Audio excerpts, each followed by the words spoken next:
اعوذ باللہ من الشیطان الرجیم، بسم اللہ الرحمن الرحیم۔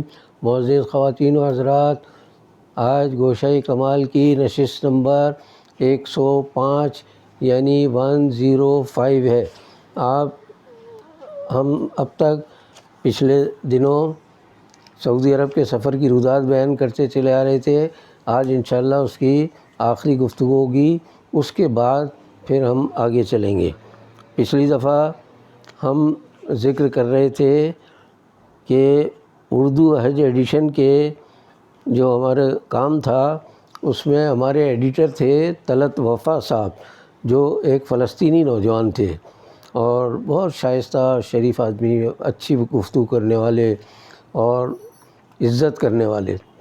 عام طور سے سعودی جو لوگ ہیں وہ پاکستانیوں کو کوئی اچھی نظر سے نہیں دیکھتے ان کے یہاں، بلکہ آپ کو اندازہ ہوگا کہ وہ رفیق کہہ کر پکارتے ہیں۔ رفیق کوئی ان کے یہاں بہت زیادہ اچھا جملہ نہیں ہے، وہ جس سے قریبی تعلق ہوگا اس کو حبیب کہیں گے، ورنہ رفیق کہیں گے وہ۔ تو ان دو لفظوں کے فرق سے بھی پتہ چل جائے گا آپ کو کہ کس طرح مطلب وہ سلوک کرتے ہیں پاکستانیوں اور غیر ملکیوں کے ساتھ، دوسرے ممالک کے لوگوں کے ساتھ۔ تو جب چند شمارے شائع ہو گئے اردو حج ایڈیشن کے اور چند باقی تھے، کل 35 شمارے ہمیں شائع کرنے تھے، تو 5 7 8 10 رہ گئے تھے باقی۔ تو ایک دن میں نے ریاض ڈیلی کے فوٹوگرافر جو پاکستانی تھے افتخار، ان سے میں نے کہا کہ بھئی طلعت وفا جو ہیں چیف ایڈیٹر ہمارے یا ایڈیٹر کہیں، ان سے میں الگ سے ملاقات کرنا چاہتا ہوں، آپ کو انتظام کر سکتے ہیں کیا؟ پہلے میں بات کر کے بتا دوں گا آپ کو۔ تو دوسرے دن صبح ہوٹل پہ ہمارے کام کے وقت سے کافی آدھے پون گھنٹے پہلے ان کا فون آ گیا میرے پاس، افتخار صاحب کا، اور کہہ لیں طلعت وفا سے میں نے بات کر لی ہے اور آپ آ جائیے، وہ تیار ہیں آپ سے بات کرنے کے لیے۔ ہمارا ہوٹل اور ان کا دفتر ریاض ڈیلی کا دفتر پیدل کے راستے پر تھا۔ دوپہر میں اتنا پیدل چلنا سعودی عرب کی گرمی کے حساب سے مشکل تھا، لیکن صبح کے وقت بالکل مجھے محسوس نہیں ہوا اور نہ میں نے کسی سے مدد لی۔ میں اپنا سفاری سوٹ پہن کے اور طلعت وفا صاحب کے پاس چلا گیا۔ میں نے دستک دی، انہوں نے بلا لیا فوراً، بڑے اچھا خیر مقدم کیا اور بٹھا کے مجھ سے پوچھنے لگے کیا بات ہے، آپ کیا مسئلہ، آپ کیا کہنا چاہتے ہیں؟ تو میں نے ان سے کہا کہ صاحب بات یہ ہے کہ میں پاکستان میں انگریزی اخبارات کے بھی کام کرتا رہا ہوں، 2 رسالے تو کم از کم میں نے انگریزی کے کافی عرصے تک نکالے جو ماہنامہ تھے، انگریزی کے تھے وہ، تو وہ اور میں لے کے گیا تھا ساتھ، ایک ڈیٹالاگ اور ایک آٹوگراف۔ دونوں کو دیکھ کر وہ بہت خوش ہوئے کہ نہیں یہ آپ نے، میں نے کہا میں ایڈیٹر تھا دونوں کا، بلکہ آٹوگراف کا تو میں مالک بھی تھا۔ بہت خوش ہوئے، کہ لیں میری بہت عرصے سے خواہش ہے کہ ہمارا جو ریاض ڈیلی ہے اس کا ویکلی ایڈیشن بھی شائع ہو، جیسے پاکستان میں کئی اخبارات کے ہفت روزہ ایڈیشن چھوٹے سائز میں شائع ہوتے ہیں۔ تو کہہ لیں آپ نے بڑی اچھی بات کہی ہے اور میری ایک بڑی خواہش کی طرف آپ نے اس کی تکمیل کی طرف اشارہ کیا ہے۔ تو پھر مجھے کہنے لگا آپ جائیں پاکستان، جب جائیں تو وہاں سے ریاض ڈیلی کی ویکلی ایڈیشن کی مجھے ڈمی بنا کر بھیجیے گا کہ کس طرح کا آپ رسالہ مرتب کریں گے۔ تو خیر ان سے میری اچھی بات ہوئی، تقریباً آدھے گھنٹے تک ہم نے بات چیت کی اور انہوں نے میری بڑی حوصلہ افزائی کی۔ چنانچہ میں پاکستان گیا، حالانکہ پاکستان بعد میں جا رہا ہوں، لیکن چونکہ واقعی اس بات سے متعلق ہے یہ، تو میں بتا دوں کہ میں نے پاکستان جا کر بہت اچھی ایک ڈمی تیار کی مختلف انگریزی اخبارات اور رسائل دیکھ کر، اور میرے بیٹے وسیم الدین نے بہترین اس کا لے آؤٹ بنایا، وہ ہم نے تیار کر کے اور سعودی عرب طلعت وفا صاحب کو بھیج دی۔ اس زمانے فیکس پر گفتگو ہوتی تھی، تو 2 3 دن بعد ان کا فیکس آ گیا میرے پاس، کہہ لیں جی آپ نے جو ڈمی بھیجی ہے وہ ہماری میٹنگ جو ہوئی تھی بورڈ آف ڈائریکٹرز کی، کون سی جو بھی فیصلہ کرنے والی، تو کہنے لگے اس میں آپ کی ڈمی پیش ہوئی اور بہت پسند کی گئی، تو اب آپ ایسا کریں کہ اس کا بجٹ بھی بنا کر بھیجیں کہ کتنا عملہ رکھیں گے آپ، کون کون ہوں گے، کتنے پیسے خرچ ہوں گے، تو سارا ہمیں ایک بجٹ بنا کر پوری پلاننگ کر کے آپ بھیجیں۔ میں نے وہ بھی بنا کے بھیج دیا، اپنی بھی تنخواہ رکھی، اپنے ماتحت عملے کی بھی تنخواہ رکھی اور وہ ان کو بھیج دیا۔ اس کے بعد کافی دنوں تک کوئی جواب نہیں آیا، تو میں بڑا پریشان ہوا۔ پھر آخر میں نے گفتگو کی ان سے وہی فیکس کے ذریعے، تو بہت دنوں کے بعد انہوں نے کہا کہ صاحب آپ کی ڈمی جو ہے وہ پسند تو کی گئی، لیکن اخبار اس وقت مالی بحران میں مبتلا ہے، فائنینشیل کرائسس جسے آپ لوگ کہتے ہیں، تو اس لیے فوری طور پر ہمارے لیے ممکن نہیں ہے کہ ہم ویکلی الگ سے نکالیں، کیونکہ اس پر خرچہ ہوگا، ویکلی کا خرچہ، پھر اس کے بعد ظاہر ہے مہینے بھر میں تنخواہ دیں گے تو وہ 4 دفعہ ضرب ہوگا وہ خرچہ۔ تو انہوں نے کہا کہ فی الحال ہم اس کو روکے ہوئے ہیں، حالانکہ آپ کا جو آئیڈیا ہے، آپ کا خیال جو ہے وہ ہمارے یہاں بہت پسند کیا گیا۔ تو خیر اس کے بعد جب ہم نے کام ختم کیا ریاض ڈیلی سے، تو ہم پھر عمرے اور زیارت روضہ نبوی صلی اللہ علیہ وسلم کی طرف روانہ ہوئے۔ وہاں خوب 10-15 دن ہم گھومتے پھرتے رہے۔ اس دوران چونکہ ہمارا وزٹ ویزا ہوتا تھا، تو اس بار بھی ہم طائف گئے۔ تو طائف میں پتہ نہیں میں نے پچھلی بار بتایا نہیں بتایا، اس بار مجھے خاص طور سے بتایا گیا کہ دیکھیں بڑی سی تودا سے نظر آ رہا ہے چٹان، تو یہ بہت بڑی چٹان ہے، آپ اس کے نیچے دیکھیے۔ میں نے دیکھا تو چھوٹے چھوٹے 2-3-4 کنکر اس کے نیچے لگے ہوئے ہیں، ایسا لگ رہا ہے کہ وہ پوری اتنی بڑی چٹان ان 2-3 کنکروں پہ ٹکی ہوئی ہے۔ یقین کریں کہ اس کے قریب کھڑے ہوتے بھی ڈر لگ رہا تھا کہ یہ ہمارے اوپر نہ آ گرے۔ تو انہوں نے بتایا، بہرحال روایت ہے، صحیح غلط کا میں ذمہ دار نہیں، روایت یہ ہے کہ حضور صلی اللہ علیہ وسلم کے دورہ طائف میں جب انہیں بہت تکلیفیں دی گئی، ان کا پیر بھی ان کے دونوں پیر لہو لہان کر دیے گئے، بہت پتھر مارے انہوں نے اہل طائف نے، تو اللہ کے فرشتے نے آ کر کہا کہ یہ آپ پر اتنا ظلم کر رہے ہیں، یہ جو پہاڑ کی چوٹی یا تودا جو نظر آ رہا ہے، آپ کہیں تو اللہ کے حکم سے ان کو ہم لڑکا کے اور ان کو سب کو ختم کر دیں، اس تودے کو ہم ان اہل طائف پر گرا دیتے ہیں۔ حضور صلی اللہ علیہ وسلم نے فرمایا کہ نہیں، یہ اہل طائف آئندہ دور میں پھر یہ مسلمان ہوں گے ان میں سے، اور بہت خدمت کریں گے اسلام کی۔ تو ایک روایت یہ ہے کہ حضور صلی اللہ علیہ وسلم نے ایک اشارہ کیا تو وہ تودا جو ہے اسی جگہ پر رک گیا جہاں لڑکتے ہوئے آنے چاہ رہا تھا۔ اب میں نے جو دیکھا تھا وہ 2-3 کنکریاں ایسی رکھی ہوئی کہ کوئی تو سوچ نہیں سکتا کہ ان کنکریوں پر ٹکا ہوا ہے، اور 1400 سال سے وہ تودا جو ہے پہاڑ کا وہ اس پر ٹکا ہوا ہے۔ یہ طائف کا ایک میرے لیے بڑا، میں چونکہ خوش عقیدہ بھی ہوں تو مجھے تو بڑا پسند آیا یہ بیان، اور میں نے کہا حضور صلی اللہ علیہ وسلم کا ایک معجزہ یہ بھی ہے۔ طائف میں ہمارے ساتھیوں میں جو رشید شاہد صاحب تھے، بہت بڑے آرٹسٹ اور بہت اچھے خطاط، تو ان کے ایک بھائی، چھوٹے بھائی سیف الرحمن صاحب رہتے تھے، تو انہوں نے بڑی اچھی دعوت کی، پورے ہمارے عملے کی جو ساتھ تھے ہمارے، بہترین دعوت، پرتکلف دعوت جسے کہتے ہیں وہ دعوت کی انہوں نے۔ اس کے بعد پھر رات کو ساتھی سارے مکہ کی طرف واپس آنے لگے۔ طائف اور مکہ میں زیادہ فاصلہ نہیں ہے، تو گاڑی تو تھی، اس میں آ رہے تھے واپس، لیکن سیف صاحب نے رشید شاہد صاحب کو زبردستی روکا کہ نہیں آپ رک جائیں، کیونکہ بھائی آپ میرے بڑے، آپ آئے ہیں تو کل صبح چلے جائیے گا۔ تو رشید شاہد صاحب نے مجھے اور ہمارے ایک بڑے اچھے کاتب تھے محبوب احمد، ان دونوں کو روکا، کہ نہیں ان دو کو بھی میں روکوں گا۔ بھائی سے کہا کہ ہاں روک لیں آپ کہہ رہے ہیں تو۔ اب رات ہم نے جب وہاں گزاری تو ہمیں محسوس ہوا کہ رشید شاہد صاحب تو اس خاندان کے آدمی تھے، ہماری وجہ سے انہیں بڑی تکلیف ہو رہی تھی۔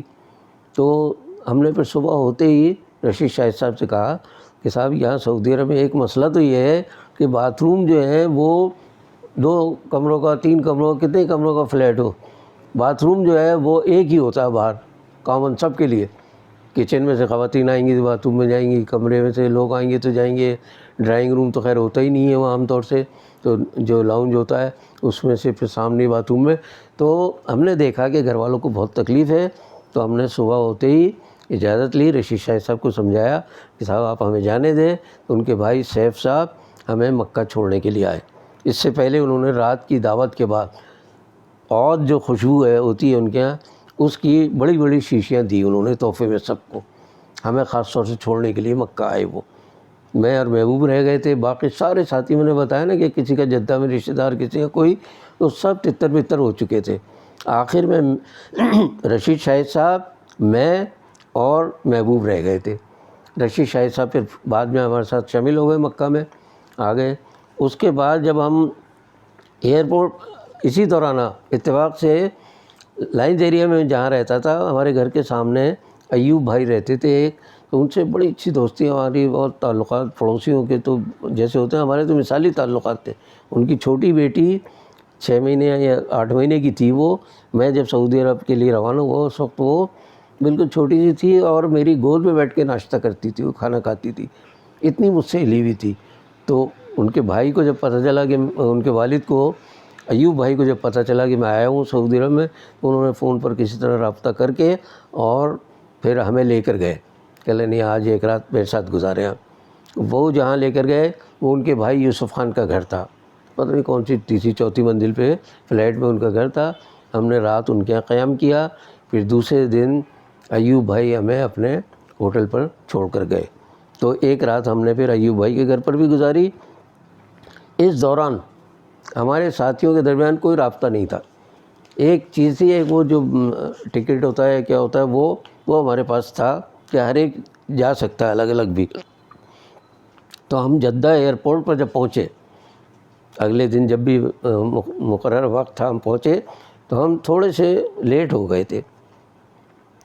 تو پتہ یہ چلا کہ ہمارے جو انچارج تھے سید فیض الرحمان صاحب، وہ کچھ ساتھیوں کو لے کے ایک فلائٹ پہلے اس سے نکل گئے پاکستان، حالانکہ فلائٹ اگلی تھی لیکن ان کے تعلقات تھے سعودی عرب میں جدہ میں، تو وہ اس کو کام میں لائے وہ، اور انہوں نے مل ملا کے پی آئی والوں سے پتہ نہیں کس طرح جو اگلی فلائٹ تھی اس کی بجائے پہلے والی فلائٹ سے وہ پاکستان کے لیے روانہ ہو گئے۔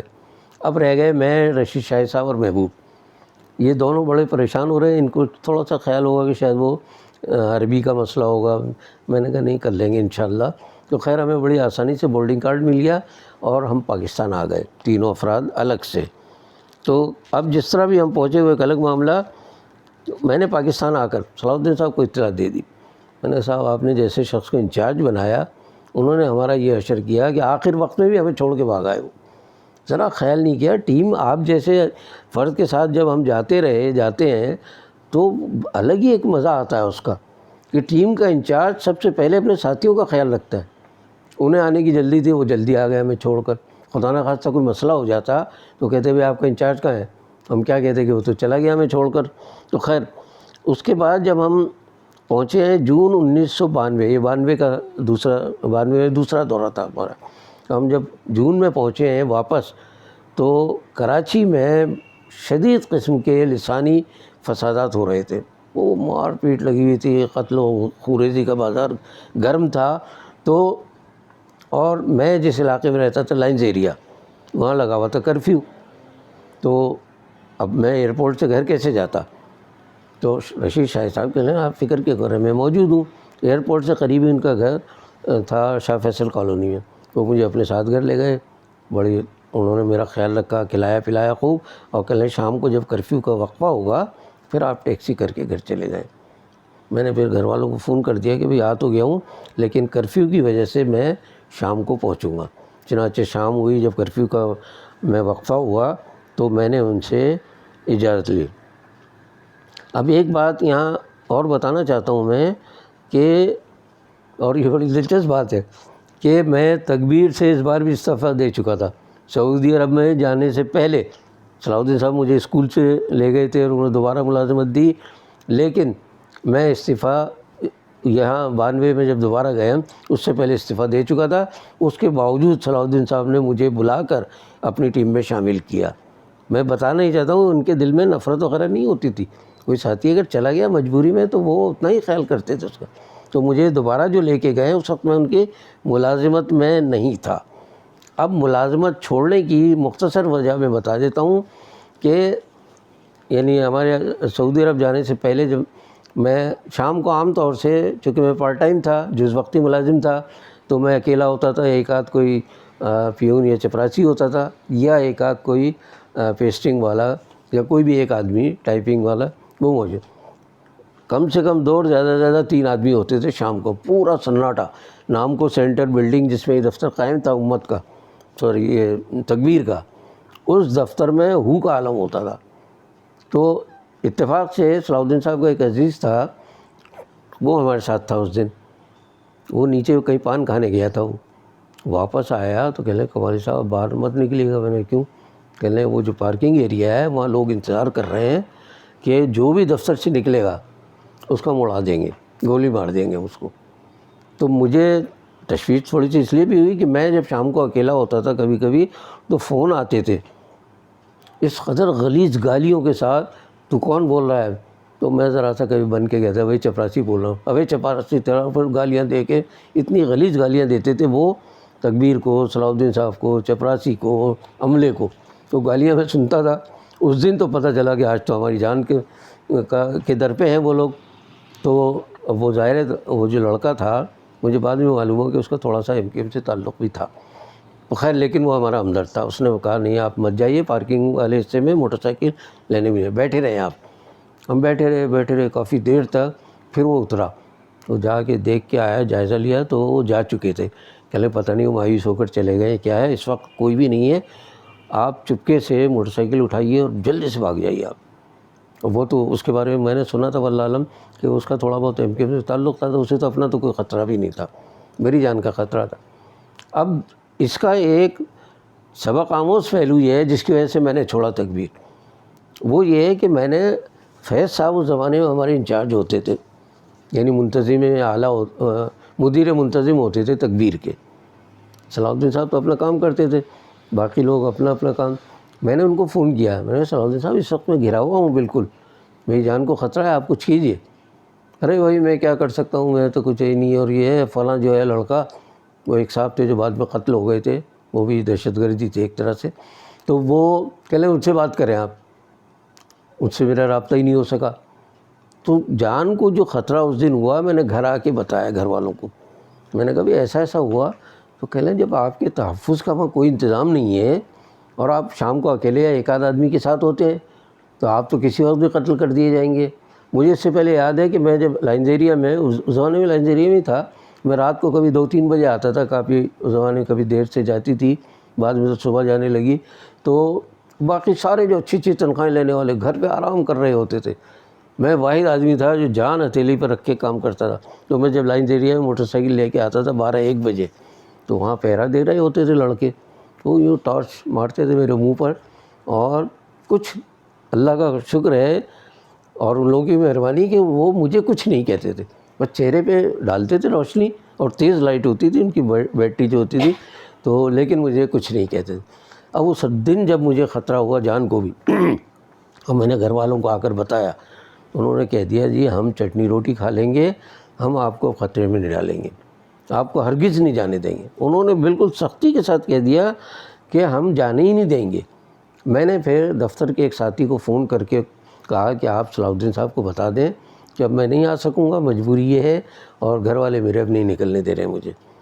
تو انہوں نے صلاح الدین صاحب کو فون کر کے بتا دیا۔ صلاح الدین صاحب نے دوسرے دن ایک آدمی بھیجا، تو بعد میں تو بہت بڑی چیز بنا، رپورٹر تھا ہمارے یہاں وہ، تو وہ اس کو بھیجا میرے پاس، کہ لیں جا کے قماری صاحب سے پوچھیں، ذرا حالات معلوم کریں۔ وہ میرے پاس آیا لائنز ایریا میں نے اس کو بتا دیا کہ بھئی یہ صورتحال ہے، اب تو میرے لیے ممکن نہیں ہے، سرکاری ملازمت خطرے میں تھی وہ اپنی جگہ، اب تو جان کے بھی لالے پڑ گئے ہیں، اور چلیے جان بھی میں یہ سمجھوں کہ اللہ کی امانت ہے، لیکن میرے گھر والے اب بالکل تیار نہیں ہیں، یہ کہہ رہے ہیں ہم جیسا بھی ہوگا روکی سوکی کھا کر ہم گزارا کر لیں گے۔ تو میں نے اس پر معذرت کی ان سے، اور اچھا ہاں ایک بات بڑی میں دیکھ رہا تھا، پوائنٹ ایک رہ گیا کہ ہمارے ایک بڑے صلاح الدین صاحب کے بہت قریبی بہت سینئر ساتھی، انہوں نے ایک دفعہ ایران سے کوئی کتاب چھپی تھی متع کے عنوان سے، انہوں نے اس کا ترجمہ کیا، تو وہ جو کتاب چھپی متع کے عنوان سے، تو اس پر ہمارے ان ساتھی کی جنہوں نے ترجمہ کیا تھا ان کی جان کو خطرہ ہو گیا تھا، وہ صلاح الدین صاحب کے بڑے قریبی ساتھی تھے، چنانچہ ان کے گھر پر مسلح گارڈ رکھے گئے ان کی جان کی حفاظت کے لیے، اور یہ بندہ ناچیز اکیلا رات کو جان کے خطرے سے دوچار تھا، لیکن کسی نے توجہ نہیں دی۔ تو ظاہر ہے کہ یہ بے حسی کی یہ کیفیت مجھ سے زیادہ عرصے برداشت نہیں ہو سکی، اور میرے گھر والوں نے مجھ سے زیادہ اس پر شدید احتجاج کیا، اور اس کے بعد پھر مجھے روک لیا۔ اب آج اتفاق سے مجھے کچھ تصویریں مل گئی ہیں. یہ پہلا جو دورہ تھا ہمارا سعودی عرب کا، اس میں صلاح الدین صاحب کے ساتھ جو ٹیم گئی تھی اور طارق عزیز پیچھے عربی لباس میں جو ہمارے رابطہ کار تھے، ان کی تصویریں ذرا آپ دیکھیے کہ کس طرح یہ ہم لوگ ایک گروپ بنایا تھا. انہی کے ریاض کے فوٹوگرافر نے، ریاض عربی کے فوٹوگرافر نے ایک گروپ بنایا تھا. ان میں سے کچھ شخصیتیں آپ شاید پہچان لیں. صلاح الدین صاحب کے بائیں ہاتھ پر شاید میں بیٹھا ہوا ہوں اور دائیں ہاتھ پر ہمارے انچارج تھے. آ رہی نا؟ اچھا. اور اسی زمانے میں نے بتایا تھا امیر گلستان جنجوعہ سفیر تھے پاکستان کے سعودی عرب میں، بڑے قابل آدمی، بہت شریف آدمی. وہ ہم سے ملنے کے لیے آئے تھے. ان کے ساتھ تھے ایک صاحب جو پریس اتاشی تھے، طلعت وفا. تو وہ اور یہ دونوں آئے تھے. جب انہوں نے دورہ کیا ہمارے دفتر کا تو ہم نے ان کو بتایا، جب انہوں نے کہا کہ جی پاکستان سے ابھی تک کمپیوٹر میں کوئی اخبار نہیں نکلتا، تو میں نے جنگ دکھایا ان کو. تو یہ تصویر ہے، میں ان کو جنگ دکھا رہا ہوں کہ کس طرح جنگ جو ہے وہ کمپیوٹر پر چھپتا ہے. اس میں جو بزرگ نظر آ رہے ہیں یہ امیر گلستان جنجوعہ صاحب ہیں، اور برابر میں جو ہے یہ پریس اتاشی ہیں. سامنے میں کھڑا ہوں. تو یہ تصویر ہمارے پہلے دورہ سعودی عرب کی ہے جو ہم نے 86 میں یعنی 86 میں کیا تھا. پھر جب ہم گئے سید فیض الرحمان صاحب کی قیادت و سیادت میں سعودی عرب، تو اس وقت کا یہ گروپ فوٹو ہے. اس میں صلاح الدین صاحب کے ایک طرف میں بیٹھا ہوں، نوجوان آپ کو معین کمالی نظر آ رہا ہوگا اس دور کا، اور دوسری طرف سید فیض الرحمان صاحب ہیں. باقی ہماری ٹیم کے ارکان ہیں جن میں احمد سعید قریشی صاحب بھی ہیں اور محترم رشید شاہد صاحب بھی ہیں. تو احمد سعید قریشی صاحب کو میں بتا چکا ہوں کہ ان کا تقرر اپوائنٹمنٹ 27 یا 28 ہزار فٹ کی بلندی پر صلاح الدین صاحب نے کیا تھا کہ آج آپ تکبیر میں ہیں. تو یہ ہمارا گروپ تھا جس میں صلاح الدین صاحب کے بائیں ہاتھ پر میں کھڑا ہوں اور آخر میں ایک طرف وہ ہیں سید فیض الرحمان صاحب، رشید شاہد صاحب اور باقی عملے کے ارکان. یہ 1992 کی یادگار تصویر اتفاق سے آج ہی مجھے اپنے کئی ریکارڈ میں ملی، تو میں نے کہا اپنے احباب کو میں یہ بتا دوں. تو اس کے ساتھ ہی آج کا یہ پروگرام ہم ختم کر رہے ہیں. آپ سے وہی درخواست کہ آپ اگر اس پروگرام کو کسی لائق سمجھتے ہیں تو اسے سبسکرائب کریں، لائک کریں اور شیئر کریں. باقی بشرط زندگی باقی.